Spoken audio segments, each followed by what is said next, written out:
আসসালামাইকুম বন্ধুরা, চলে আসলাম মায়ের রান্না করে। আশা করি আপনারা ভালো আছেন। আলহামদুলিল্লাহ আমিও ভালো আছি। আজকে রান্না করবো হলো গরুর মাংস দিয়ে আলু দিয়ে ঝোল পাক করবো। দেখেন কিভাবে করি। কড়াই বসাই দিছি, এখন তেল দিয়ে দিব। তেল দিয়ে দিলাম, পেঁয়াজ দিয়ে দিব, মতো লবণ দিয়ে দিব। লবণ দিয়ে দিলাম 1 চামচ। পেঁয়াজটাকে ভেজে নিই। পেঁয়াজ ভাজা হয়ে গেছে, একটু পানি দিব মশলাটা কমাতে। পেঁয়াজটা বেশি ভাজা হয়ে গেছে।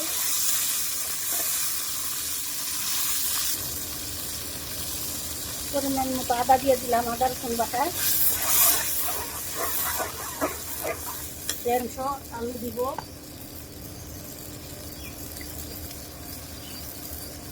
ধনিয়া ফাঁকি দিয়ে দিলাম 1 চামচ।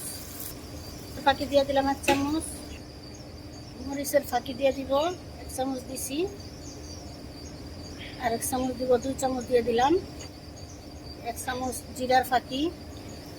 গরম মশলার ফাঁকি দিয়ে দিব 1 চামচ, ছোট চামচের 1 চামচ। এখন সুন্দর করে কষাই নিব। মাংসটা দিয়ে দিব আর ভিতরে নিছি 1.5 কেজি দিয়ে দিলাম।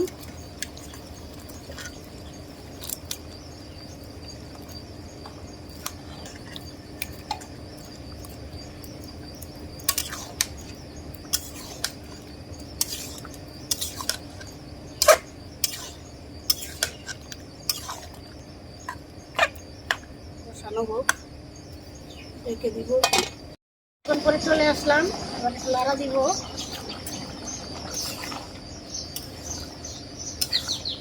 লাড়া দিয়ে দিলাম, আবার রেখে দিব।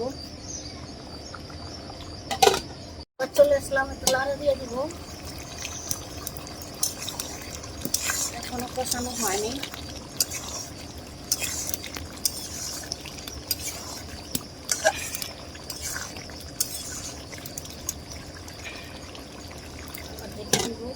কড়াই কষানো হয়ে গেছে, এখন আলু দিয়ে আর একটু কষানো।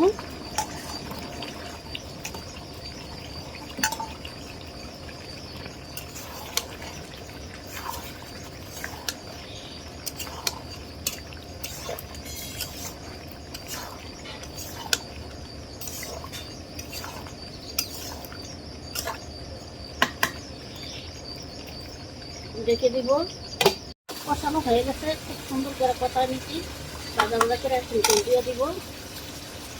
একটু গরম পানি দিব। গরম পানি দিলে তরকারির স্বাদটাই বেড়ে যায়।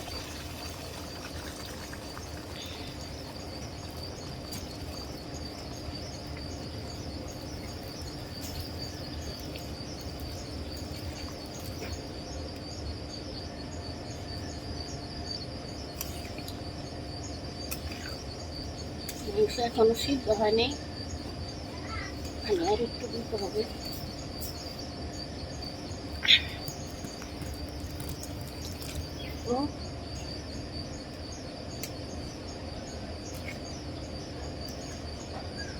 ঝোলই পাক করবো, বেশি শুকনা পাক করবো না। ঝোল পাক করবো, লেগে একটু পানি বেশি করে দিলাম। এখন পরে চলে আসলাম, একটু নাড়া দিয়ে দিব। এখনো হয় নাই, অনেক হবে। দেখে দিব। তরকারি হয়ে গেছে, এখন নামাই নিব। এখন বন্ধুরা আমাদের গরু মাংসের ঝোল রান্না করা শেষ। কালারটা কত সুন্দর হয়েছে দেখতে পাচ্ছেন। এভাবে রান্না করে খেয়ে দেখবেন, অনেক ভালো লাগে। আমাদের ভিডিওটি আপনাদের কিরকম লাগলো তা অবশ্যই কমেন্ট করে জানাবেন। লাইক শেয়ার সাবস্ক্রাইব করবেন। আবারও কোনো নতুন ভিডিও নিয়ে আপনার সামনে হাজির হবো। ততক্ষণ ভালো থাকুন, সুস্থ থাকুন। আল্লাহ হাফেজ।